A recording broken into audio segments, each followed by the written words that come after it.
What's up, everybody? This is episode number 91. Before we begin, I'd like to give a quick shout out to JD & Associates LLC Bookkeeping and Tax Services. If you guys have not done your taxes or your bookkeeping, don't let your tia Juanita do it, who's got carpal and then she's got, Alzheimer's and whatnot. Let JD and Tax Poppy take care of you. Shout out to Countdown SA. Turn your chanclas into sneakers. There's only one way to shop in the 210, and that's the Countdown way. Shout out to Precision and Roofing and Restoration LLC.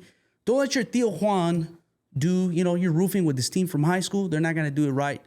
Make sure you head on over to Precision Roofing and Restoration LLC. Shout out to our production team as well, Mothership Productions. These guys are here to make it look nice. They're doing all our videos. So if you guys need some video editing, some rental equipment, shoot on over to Mothership Productions on Instagram, and all the info is there.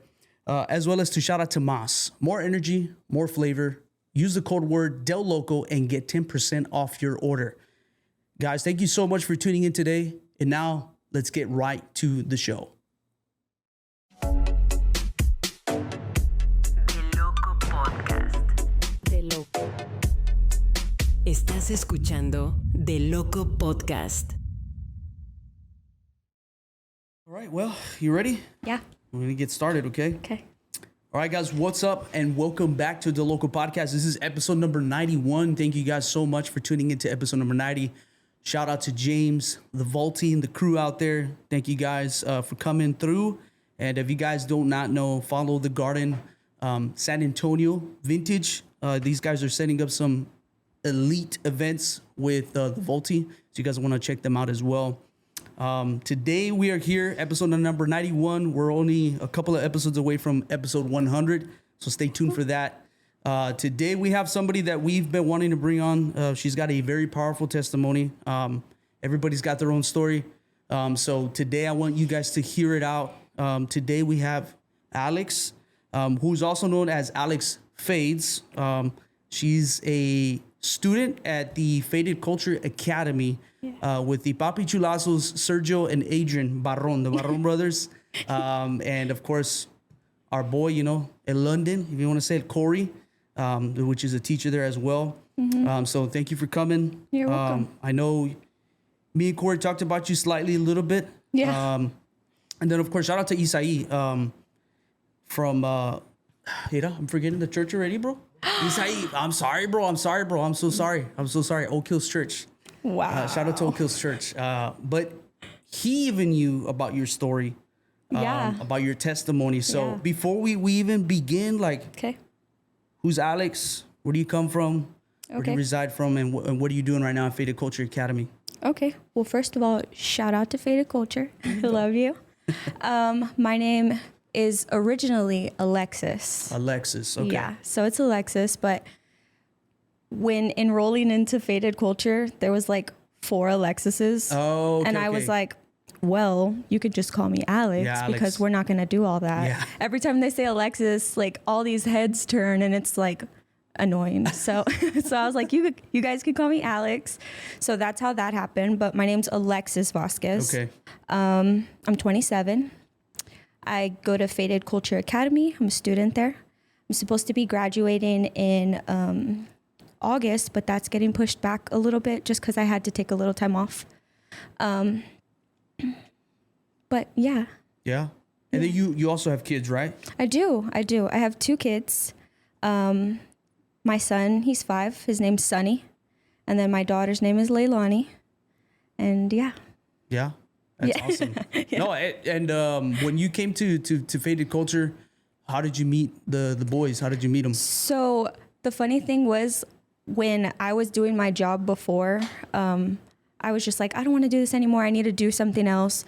So I was like, well, I think I can cut hair. During COVID, I started cutting my husband's hair. Okay. At home. Yeah. Watching videos. And I didn't watch Sergio and Adrian, unfortunately. Yeah. But I didn't know anything about them. So then whenever I stopped working at wherever I was doing, I was looking up schools, like barber schools in San Antonio, but I wanted something more modern and not like your average job, J-O-B, if you want to say? No, like not your average barber school. Like I wasn't looking for anything crazy. Yeah. So I was calling around. I got a tour and I was like, do you guys have like anything for today? Can I enroll today? And so I got enrolled, and I was telling everybody that I was going to school at Faded Culture Academy, and they were like, do you know what kind of school that was? Like, how much was it? And I was like, what do you, like, why are you guys acting so crazy right now? But I didn't know that they were kind of a big deal. Yeah. I didn't know that they had like a big YouTube following. Yeah. And so whenever I was already there, I was like, well, might as well. Like, I was talking to them when I first met them. So cool, like if like just playing around, but everybody was like, oh my gosh, like you got to talk to Sergio and Adrian, and I'm just like, who are they? I don't know who they are. And so then as I started going there more, they started talking about who they are, and I was like, oh wow, they're kind of a big deal. Yeah, they're a big deal. They've established themselves beyond the brand, right? So it's way beyond that already, right? It's a company already. I give a shout out to them, but their videos have gone all over to, like, even to Dubai. We were talking about that the last time, all the way in Dubai. That is crazy to even think about, that these guys started off right there in their front porch, and then they're at where they're at right now. So I guess I didn't realize who they were just because they came off as so humble. Yeah. And so I was expecting somebody like to come with like this badass. Yeah. And I just, wow, I didn't, I wasn't getting that from them. Yeah, no, they're super humble dudes. They're super cool. They're the homies, right? They're the compas. So shout out to them. They're real ones. Like, they really have established themselves very, very well. There are a lot of people wear their merch everywhere. Boxers, wrestlers, like you name it. Their merch is everywhere. So I'm hoping that maybe this year, I'm pretty sure Serge and Age are gonna watch this video, but we're talking a little bit because we're trying to do a collab merch. Okay. So we're gonna try to see if that works out. I don't know how it works out. They're not in charge. They're in charge, but they're not really in charge, right? They got their people that are above them that are looking at those things. So I understand if it doesn't work out, well, it doesn't work out. It's worth the shot. Take a hint. Yeah, it's worth the shot. So I know the first time that we kind of, if you want to say met, was at Oak Hills. It was for, was it Good Friday? We had a good service. Yeah. They invited us over there. We're there. You saw me there. And everybody had been telling me about your testimony. I know you had shared a little bit about your testimony, just very briefly. And I think that's what we're here for. Like, I want people to hear where you've come from, how God has like drastically changed your life. Because for sure, right now in the day and age that we live in, it's good to hear men's testimonies, but also women's testimonies of how true and honest God is, right? Yeah. So if you could share a snippet of that, if however comfortable you feel, Ma, like it's totally up to you. You can unwind it how you want, but how did you meet Jesus? If you want me to give it to you that way, very simple. Okay. So I think it started off whenever I was younger. Did not know Jesus, nothing about him. Mm-hmm. We didn't go to church.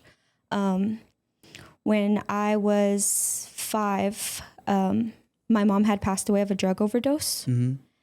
And before that, like, she was not your typical mom. She was always like getting high or bringing different guys to the house. I just remember just really bad things whenever people say like, oh, like, how's your mom? And I'm just like, I can't really think of a good memory. Yeah. So, she ended up passing away whenever I was 5 of a drug overdose. She had like choked on her vomit from taking too much medicine.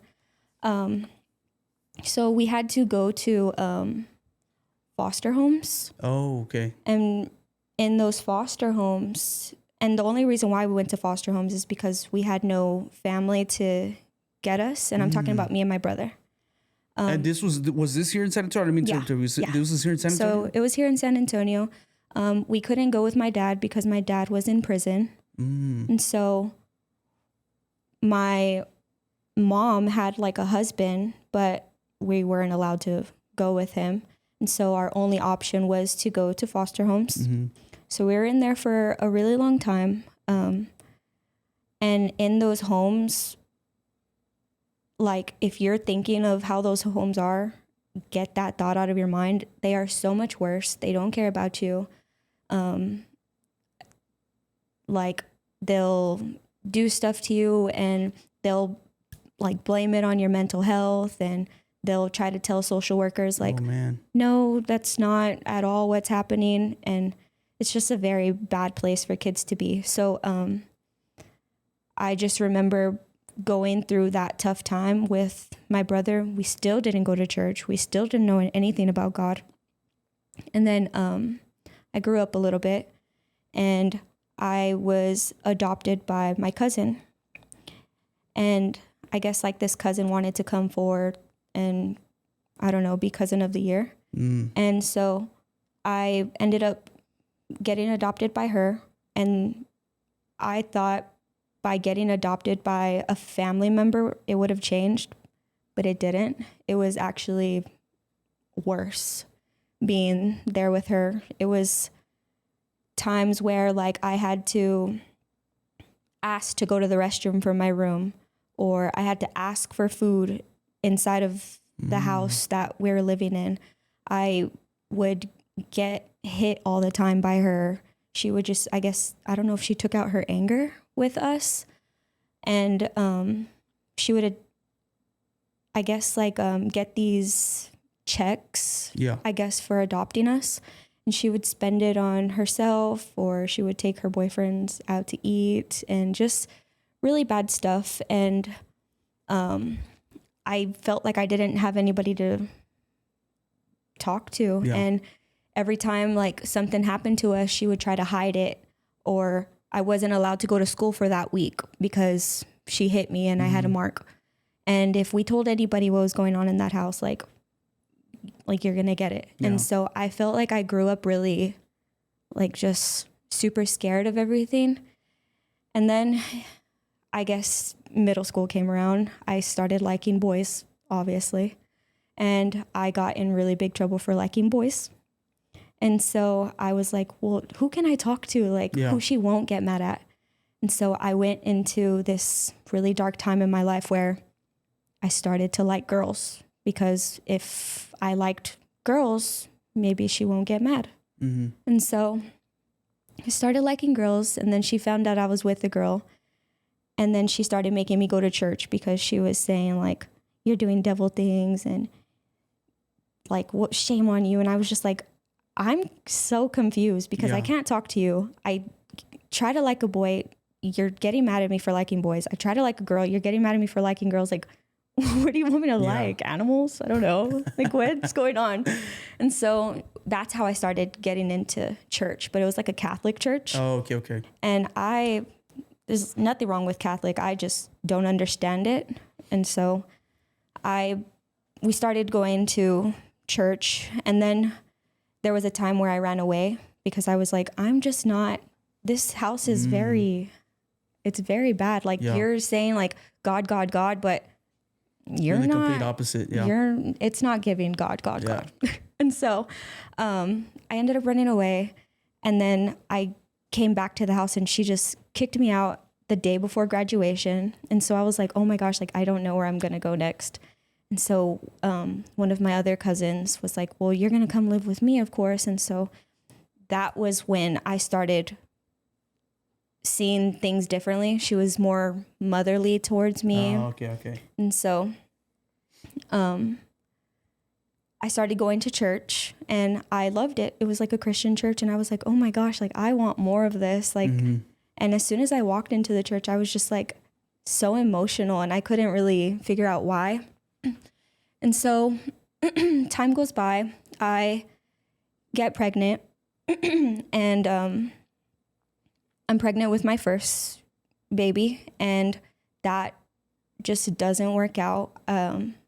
And the baby ended up having like Potter syndrome, which means like they have their kidneys and lungs, they just don't work. Oh, wow. So as soon as they cut the umbilical cord, like that's it. And so I was like, okay, so now like my mom's dead. Now, like, God, you gave me a baby that I thought was going to be my like family. And now like that baby's dead. So like, what the heck? And so I stopped going to church because I was like, why am I going to Like I don't think that this is fair. I'm very mad. And so fast forward, I have my second daughter, and which is my rainbow baby. And I'm just like, oh my gosh. And then I have my son. And so in that time, I ended up going down like this really dark path in my life where I became a stripper.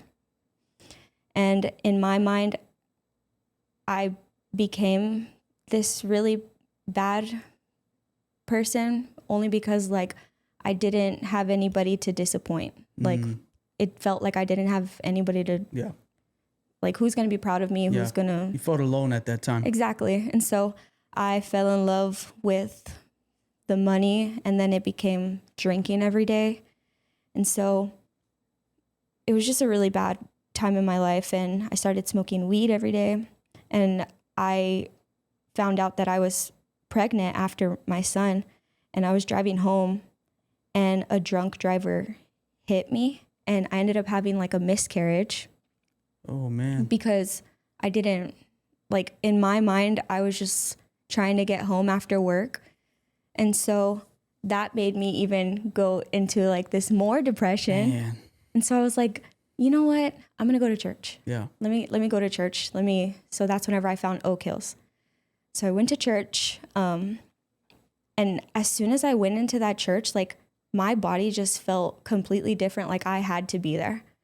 And so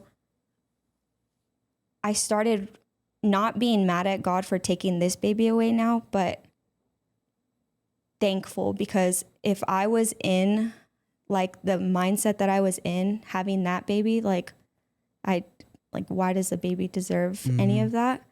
And so I just got like this weird feeling, just maybe you shouldn't be dancing anymore. And instead of dancing for the devil, like, why don't you dance for me? And that's like what God was kind of telling me, like, why are you in here? Like, you don't belong. And there were certain signs where people would say, like, you're not like your average stripper. And I'm like, what does that even mean? But I didn't realize that was somebody else talking. Like, that was God saying, get out of here. Like, please get out of here. There was times where girls would get roofied, and I was sitting at that exact table drinking the exact same drinks. Like, why didn't it happen to me? And I just felt like maybe God had a different plan. And I don't know, I just started wanting to let go of all of that past and just start looking towards God more. And I really was blocking my own blessings because once I stopped dancing, all this stuff started happening, like good stuff. Yeah. And so, yeah, it's super sad. But even whenever I went back to church, my dad had got out of jail. And so I was like, oh my gosh, like good stuff is happening. And then like maybe a month later, he ended up passing away. And so I was like, okay, wait a minute. Sorry, man. No, it's okay. Wow. No, it's okay. And so I was like, oh my gosh, like do I go back to my old ways and get mad again, or do I continue moving forward? So I started moving forward. It's a lot of stuff. This is bad. Yeah, like, no, this is not bad stuff. This is a very strong testimony for many other people because you went through all those trials and tribulations. Yeah. But at the same token, you really had to trust in the Lord, like during those times. Like you could have easily gone back to your old ways and you could have been angry with the Lord again and be like, hey, you took I thought you're on my side, but then my dad gets out and you took him away from me instantly. That is crazy how God works, right? He was calling you out of the rut and mess that you were in, and you didn't realize it yet. Yeah. And it's crazy that you're saying all these things, right? Because people always say like, oh, it was coincidence. It was coincidence. Right. There's no such thing as coincidence with God. Like there's no coincidence whatsoever. No. Like it's a divine appointment. And the thing is that people need to understand is that once you've already been in the faith, once you've already tasted and seen what God can do for you, and you decide to run away from him, or if you want to say depart from him, right? He doesn't let you sleep. He's always here for you. Yeah. I think that's what this misconception people have is that once you leave Christ, like you've already been there and you leave him like, oh, he already forgot about me. He didn't forget about you. He's going to be adamant of trying to pursue after you, trying to pursue after you so that way you can pursue after him, get closer to him. That's right. Then you get a personal relationship with him. You have a hunger for his word. Right. You want to be in his presence. You want to worship. You want to be in a community of people that are faith believers. So it's not a sad story. It's a powerful testimony of how God took you out of somewhere and made you something out of nothing. Right. That's a very, very powerful testimony. Like very, very powerful. Like I want you to understand that. Like it's very strong because there's a lot of people that, I mean, my brother told you, like everybody has their own story, right? Yeah. But with the same mission. Same mission, same person at hand. Same person is Jesus. Like you have a story, I have my story, my brother has his story. At the same token, who got everybody out of the rut? The same person, Jesus. The same person. What did you kind of learn like during this process? Like, because it's a learning curve, right? You're coming from this, you're denying yourself. Right. Now you're going to bear your cross. Right. You're going to follow him, choose to trust him, follow him, have a daily heart of repentance. It's not easy. A lot of people think it's easy. It's not easy because the more that you grow with Christ, the angrier Satan becomes and more things come your way. More things come your way, but it's where God's really, okay, I want to see. You were happy and juggling over here, jumping up and down when I gave you this. Right. But right now you're going through this. Are you going to be the same way? Right. Are you gonna still pray? Are you gonna still thank me? Are you gonna still? That's where I mean. That's where it gets hard and difficult when you walk with Christ. But it's hard in the sense of in the physical, because physically you're like, man, I don't know how I'm gonna do it. But if you trust in him, he's gonna get you through it. Yeah. And once you get through it, your blessing that is waiting for you that you never expected it's gonna come. Like it really is gonna come. So I know you mentioned you have your 2 kids and your husband. Mm-hmm. So your husband, you met him after you had the 2 kids, or you have already? I met him after I had my daughter. Okay. Yeah. So after I had my daughter, I ended up meeting him, and I just feel like life got so much better with him because I was in already this really and so he was slowly building me up. Yeah. And then obviously I went down. But he was that person to pick me back up. So kudos to your husband. Kudos to you, right? He's my camera. Kudos to you. That's super awesome. How does he feel? Like hearing your story and seeing where you come from and see where you're at now. Like how does he feel? Do you know how he feel? Have you ever asked him, like, hey, babe, what do you think? I just think he always tells me that I'm a very strong girl, and I'm just like, I don't know. Sometimes I don't want to be the strong one. I'm tired of being the strong one. I want somebody to be strong for me. Yeah.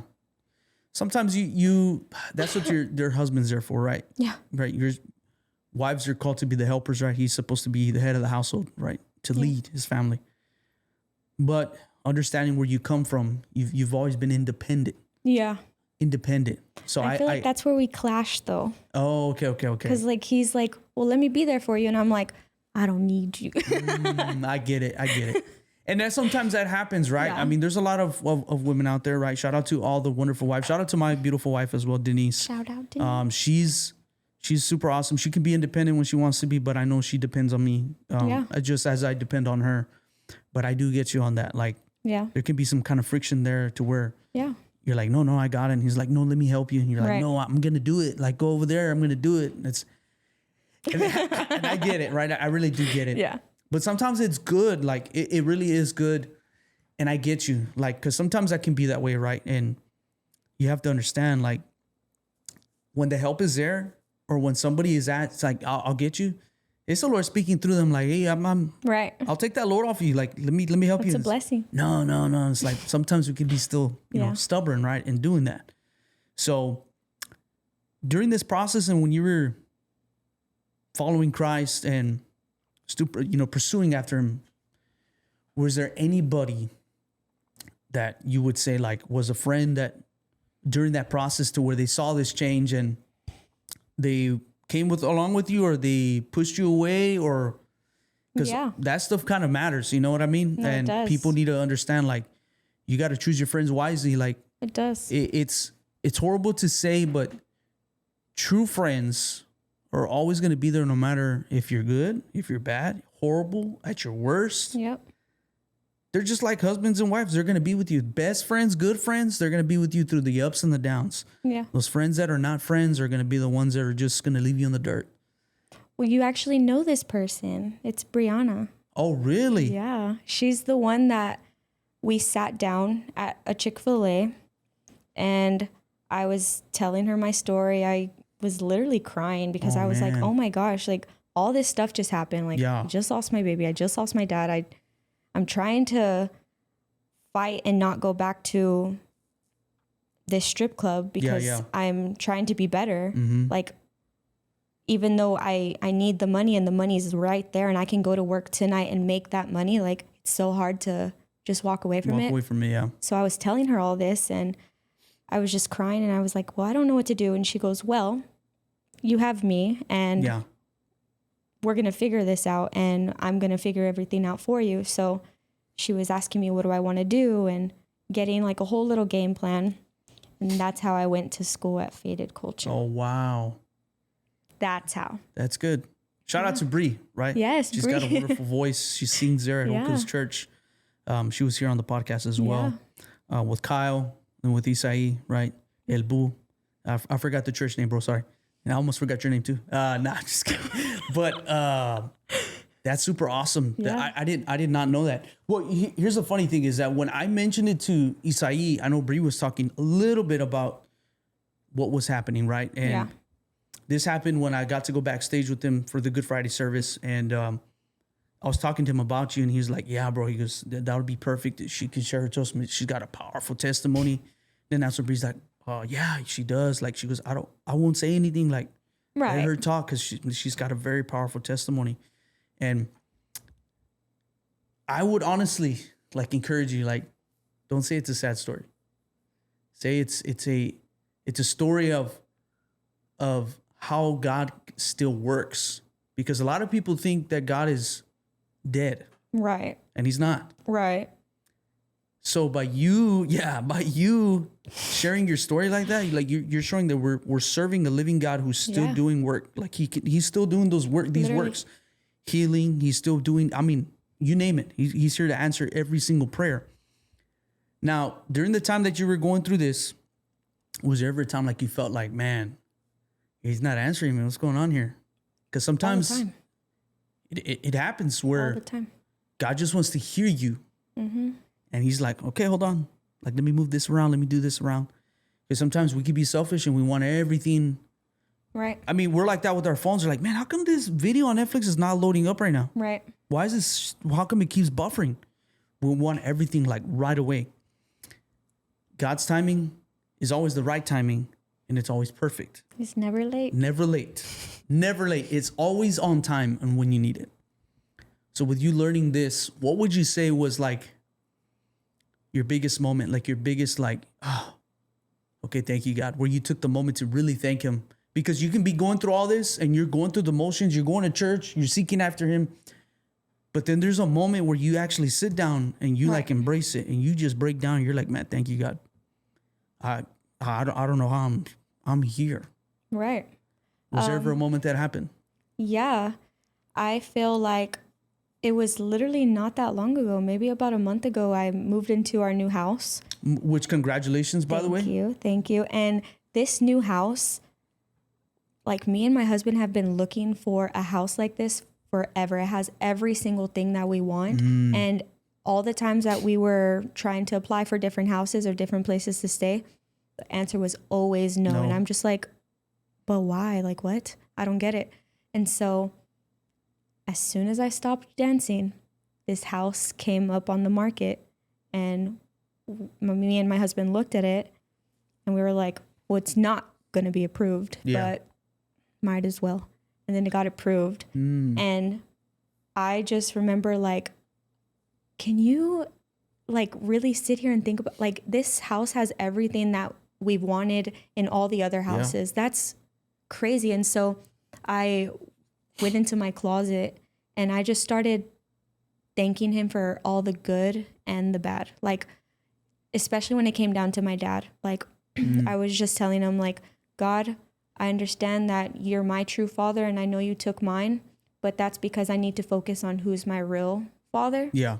And thank you for taking him out of the place that he was in, because he was in like this really bad place where he came out of prison. He was still looking for drugs. He was still doing bad stuff.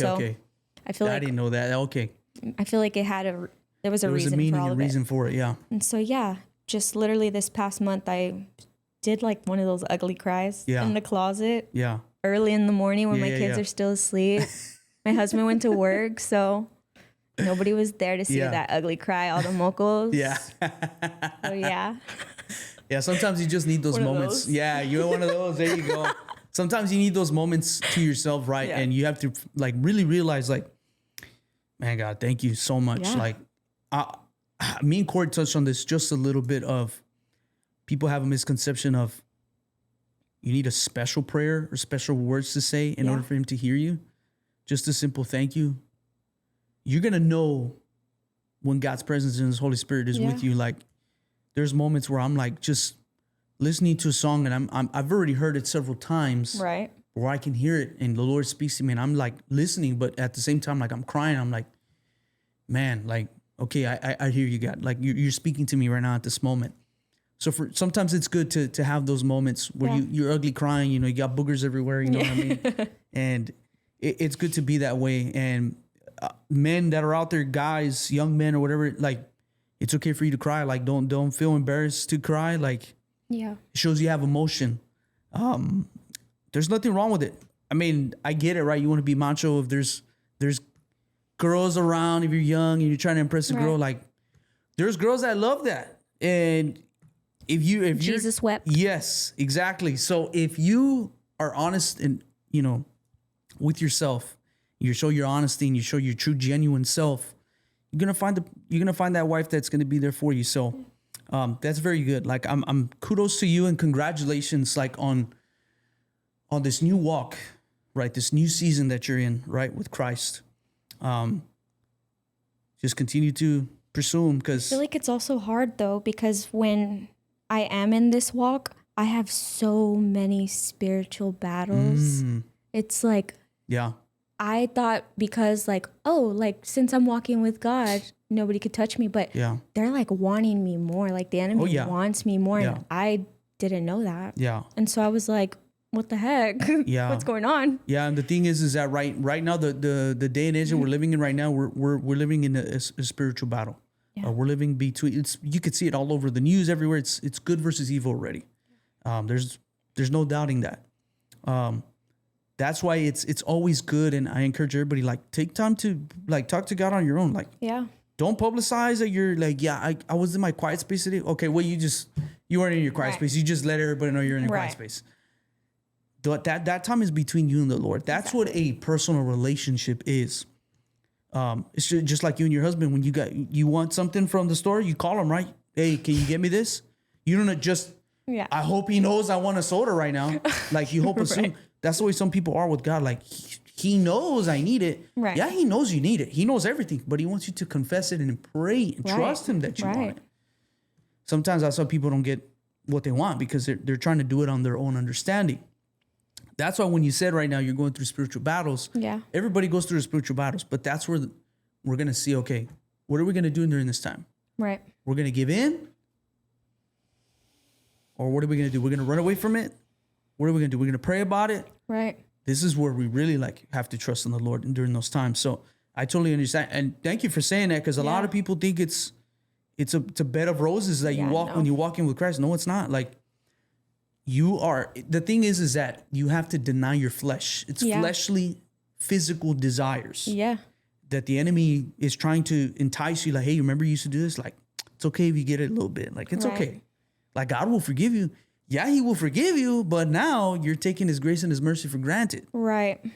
And it feels worse when you know. When you know. Mm-hmm. Yeah, it's an ugly feeling when you know you're not supposed to do it and you do it and it's like. Yeah. Now, if you walk with Christ and you do it. Right. And you don't feel bad, You got to reevaluate your relationship with Christ, because then that means you're Right. nothing. It's just a religious thing for you, not a relationship. So we're going to transition from that, since it went from our down to our highs. I mean, I'm not saying it was a great testimony. I appreciate you. First of all, I appreciate you for sharing your testimony, being open, because a lot of people like to keep it to themselves, and it's understandable. You went through. You can't grow like that. You went through it, but thank you so much for sharing. Yeah. We do have a little segment. We got about 15 minutes left. Okay. It's a little quick question segment. There's now no right or wrong answers. All right, so I'm gonna go through my notes. Okay. But it's called DeLoco Hot Seat. Okay. So right now we're about to do DeLoco Hot Seat. Okay. Welcome. Bienvenidos. This is DeLoco Hot Seat. Esto es DeLoco Hot Seat. DeLoco Hot Seat. Nah. Okay, perfect. All right, so DeLoco Hot Seat rapid fire questions. No right or wrong answers. There's only 9 of them. You can right or wrong answers. Favorite haircut to do that you're doing in school right now?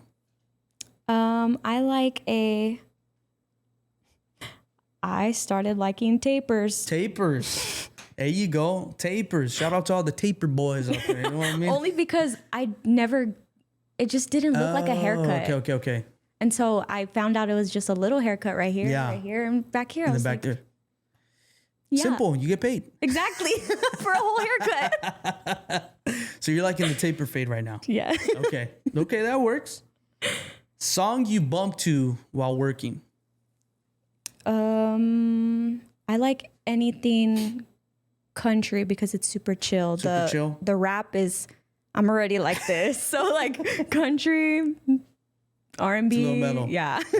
Okay, not a problem. Coffee or Red Bull? What are you drinking at school? Both in one day. Really? Okay, to begin with, how long is the school? From 9. Wait, by day or like in No, general? like every day. Like you go to school. What's the hours like that you're there from? So 9 to 4:30. 9 to 4:30. Okay, that's not bad. Doing this. Man. Corey. Yeah, Corey. There you go. Yeah, shout out to Corey. Yeah, I see his little board, his little whiteboard and everything. Yeah. That's cool. So from 9 to 4:30. 4:30. Mm-hmm. That's not bad. So you're indulging in both the Red Bull and the coffee. Exactly. Okay. It's not a problem. Worst haircut you ever gave? Don't lie. Oh. Worst haircut. Next question, please. I'm just kidding.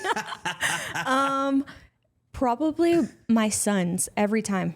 Really? Like it's the worst every time. Like I don't know how to cut my son's hair. His hair is so fine and really like light brown. And so once you mess up, it's told right on his head. See it. Oh, he goes from low fade to real high fade. That's all right. Every it's all right. It's all right. All right. So your son's haircut. Yeah. Okay. Tacos or wings? Tacos. There you go, tacos.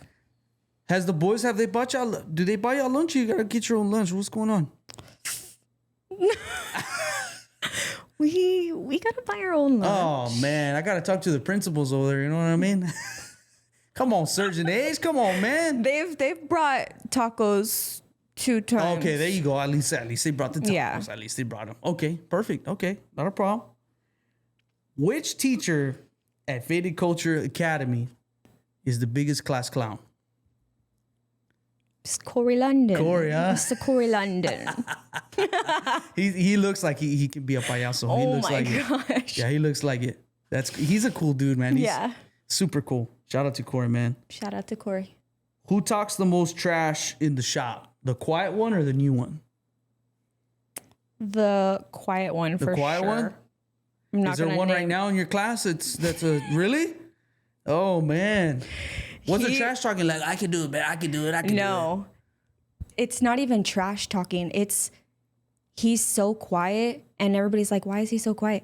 He's that good. And so whenever somebody tries to come at him, he's just like, he's real quiet. Anyways. Silent but deadly. Man. Shout out Mason. Mason, dude. Mason, the silent killer. He's great. Dang. Shout out to you, Mason. Shout out to him. What's your favorite thing about cutting hair?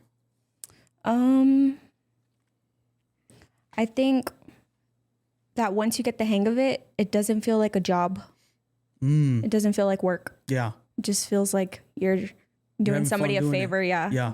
Trying to make somebody look fresh real quick. You get paid and it's like, oh, wow. Yeah. Plus a tip? Okay. What makes someone stand out at the shop?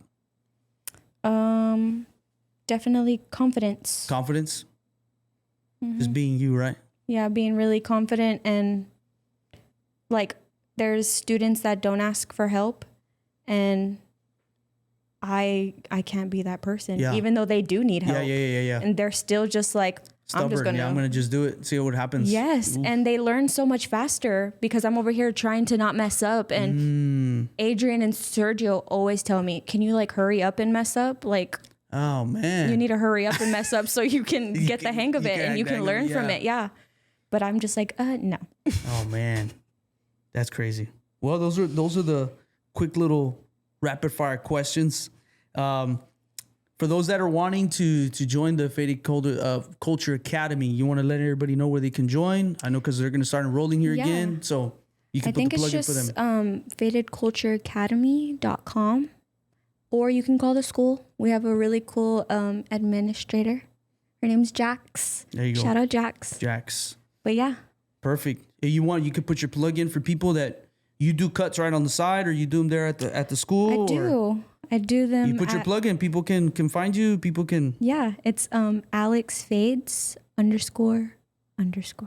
So if you guys need a haircut, just DM Alex and let her know you need to get a fade. Tapers only. Tapers. I'm just tapers kidding. Only. Nah. No, tapers only. I'm just kidding. So now, thank you for coming. I really, really do appreciate you coming, taking the time to come over here. Just continue to seek them. Like I feel very like pumped. Yeah. And energetic from your story. Like God's still working. He's still alive, right? And we serve a living God. So those that are listening in, this has been episode number 91. This is just an encouragement to seek after the Lord. We are living in the end times. The Lord is adamant to come at any moment, at any time, any second. We do not know that. Then that's why we need to be ready at every moment. Make sure that our lampstands are oiled. Make sure that we're ready. Make sure that we have a personal relationship with him. Give your heart to Christ. He's for you. He's not against you. This is just a friendly reminder that God loves you. Dios Te Ama. And we will see you on episode number 92.